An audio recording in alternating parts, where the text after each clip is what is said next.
How do you become a business titan? I'm Penny Lane and In the Driver's Seat starts now. Welcome to In the Driver's Seat, where we explore the lives of extraordinary individuals who drive their industries forward. Joining me in this episode, we explore the journey from CEO to social change agent, exploring a life devoted to education, innovation and giving back. Joining me now is James Keyes, a former CEO of 7-Eleven and Blockbuster and best-selling author of Education is Freedom. Good morning, Jim. How are you? Hello, Penny. It's great to be with you. Thanks for joining us. I'm so excited to talk to you. You've had such an amazing career. But let's start at the beginning, James. Where was you born and where did you grow up and what was that like? I was born in Massachusetts, up in the northeast part of the United States, and actually was raised in a very rather unusual circumstance. We had 3 rooms in our house and no running water and no heat. So I was fortunate because most children in that environment don't get a chance to run Fortune 500 companies. But I found that education was my path to be able to find freedom. Yeah, amazing. Because your life could have gone, growing up in those kind of circumstances, your life can really go down 2 different paths.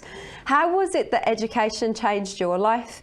Was it self-motivation to be educated or was there somebody that helped you?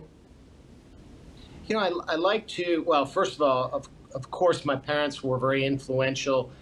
They didn't know what to tell me, but they did tell me that the more you learn, the more you can do. They both never went past a 6th grade education, so they didn't really know how to tell me to succeed. But they did say that knowledge was the key.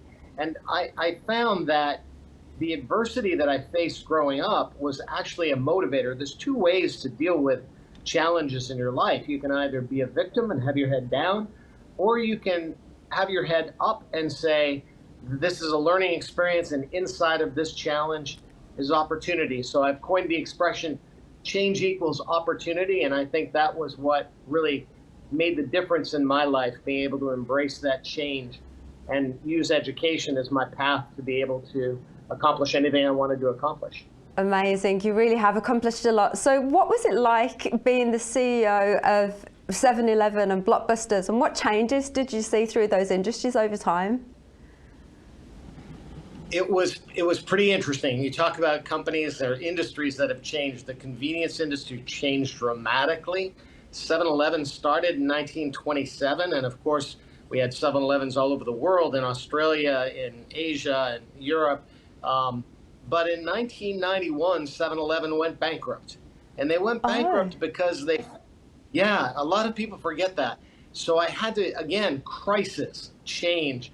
But it turned into an opportunity because it forced us to step back and reinvent the company, to be able to use technology to really understand what our customers want and get back to the basics of satisfying convenience in very, very different ways. So I was able to turn that crisis, whether it was my own personal career crisis or the company's crisis, into an opportunity, and we never looked back. The company flourished from that point forward. They have 80,000 stores today, and I'm very proud of their continued success. Wow. And what was the... Oh, sorry, you go Blockbuster, yeah? Well, I was going to say, yeah, Blockbuster, similar situation. I arrived in 2007 with the intent of transforming the company. They were already having financial difficulties. They were competing with Netflix. The first thing I did was to buy a streaming video company that was created by the studios with the intent of transforming Blockbuster. But then again, change happened. In the year 2008, the financial markets worldwide collapsed. Blockbuster had $1 billion of debt, and I had to pivot from transforming the company to now saving the company, figuring out a way to get through those balance sheet issues, refinance that debt, restructure it, and sell the company to Dish Network, which we ultimately did. That's Again, amazing. change. How do you find that, when you were saying about 7-Eleven, you had to work out what customers really wanted. How do you work that out? Is it instinctive, or is there a process that you go through to discover what people really want? Well, there's some element of retailing always that's instinctive, that is, driven by curiosity, our curiosity as leaders in the company, or creativity and the ability to be innovative. But ultimately, with 7-Eleven, it came down to data, using technology to really understand what products were selling and what weren't, and to be able to test new products. So yeah, it was knowledge. Yeah, that's really impressive. And when you were at Blockbuster, did you come up with the idea to say, please rewind before you return it? I'm afraid that was before me. That goes all the way back to the VHS tape days. Brilliant. Now, Be kind, rewind. Yeah, that was it. I remember you'd always get 2 days out of a movie. You could watch it that night and the next day before you bought it back. Now, you've given so much back. Tell me who Ryan Marshall is and what that's all about, and the scholarship program. Well, I was fortunate to be approached by Mr. Beast. They were doing a deal, and this is Jimmy Donaldson. The young man has 260 million subscribers. My son's YouTube. one of them. Yeah, everyone under 20 years old knows who this person is, and he's amazing. And he's turned to philanthropy now and is teaching young people all over the world the power of giving back. So he reached out and said, I understand you have a book called Education is Freedom. How would you like to partner on a scholarship that we're doing a video around schools and around the importance of schools? So I immediately said yes. We created a scholarship where we're giving $10,000 scholarships to students all over the world. And all they have to do, instead of filling out an application, just film a video telling other young people why education is freedom. What a great idea. Yeah, it's now a beautiful thing.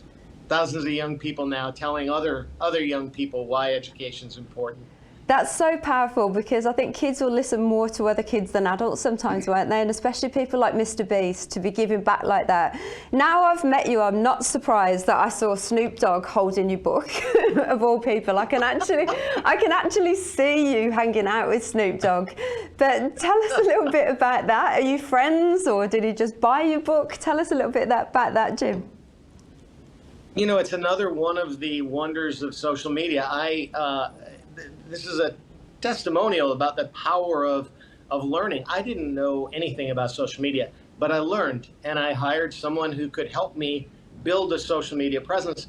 And I had a direct message one day from a young man named Cordell, and I didn't recognize the name, but of course my social media person did, and said, you have to respond. Well, turns out it was Snoop's son, and he was building a new business. Yeah, and so he was building a new business relating to intellectual property and in the music industry, and he asked my advice. And so I met with him a few times, and wonderful young man, really incredible. That's fantastic. I gave him some advice. Well, he what said, advice did you give him? Well, I gave him some advice relative to how to start the company and how to protect the intellectual property rights, the trademark rights, the ability to sell music in a very innovative way, but in a way that's also protected. But the best part of the story is that he asked for a copy of my book for his dad. And a couple of weeks later, I had that photograph of Snoop sitting back, reading Education is Freedom. I love it. Laid back, yeah. So cool. Now, let's get to the book. And the book is absolutely fantastic. Everybody needs to go out there and get a copy. I ordered this on Amazon and I got it the next day. I've actually ordered 10 copies of it. Now, you've coined a phrase for CEO, which you mentioned earlier, which you talk about in this book. Tell us about that, because I personally think it is absolutely brilliant. Well, thank you. Yeah, I've coined the expression change equals opportunity, because it is the beginning and end of all commerce. If you think about it, something changes, someone responds to that change, and they build a company or they build an opportunity around that change. And yet the irony is, once we, as humans, once we find some success, we immediately resist change. We have a tendency then not to want to continue to change. And so I've not only coined the expression change equals opportunity, but in the book, I outline 9 steps to learning, what to learn, how to learn, and why. And the most important thing about change is once you embrace change, once you recognize that it can be opportunity, then you have to have the confidence to do something about it. And confidence is one of the biggest challenges because we have to overcome our natural human instinct of fear and insecurity. So change, confidence, and then clarity, the ability to listen and to then both have inbound and outbound clarity of communications. In other words, simplify, break very complex things into simple terms. And those 3 things, I think, they were the key to success for me, and I think they can translate into success for virtually anyone. Are you a bit of a change junkie yourself? I'm a business owner and I'm a complete change junkie, and I find it hard to keep getting people to change with me. What are you like? Do you embrace change easily, and how do you get other people to change with you?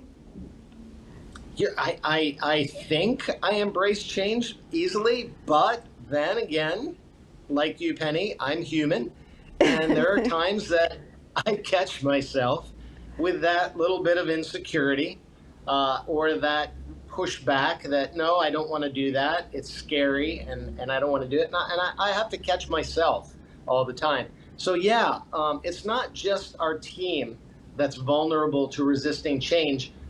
We're humans. It's a natural human trait. But I think the most important thing is awareness. Once you're aware that this resistance is there, then you can help your team overcome it.